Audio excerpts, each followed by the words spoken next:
If you want to speak a new language fluently, here is what you absolutely should not do.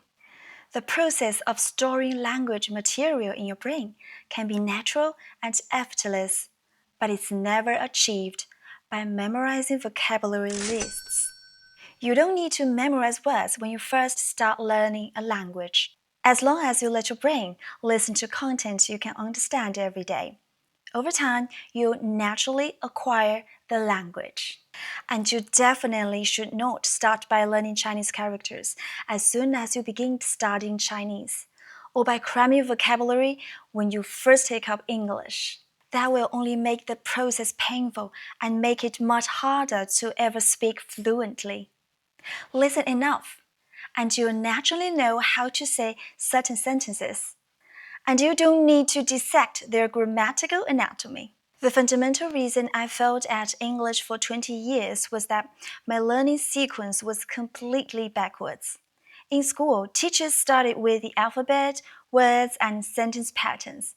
Practice most meant memorizing vocabulary to read texts. We were almost never encouraged to just listen to English. The live scenario videos and daily vlogs I create for you are taken from my own real, everyday experience. After watching and understanding what I'm talking about, you can play them on loop in the background. Once you've listened enough, you'll find yourself easily able to shadow along. When you encounter similar situations in life, the sentence I used will pop into your mind. When listening to comprehensible input, try not translate in your head. I know it's hard, but if you relax and don't try to catch every single word, but rather grasp the overall meaning of a sentence, just listen and visualize, you'll absorb the language more naturally.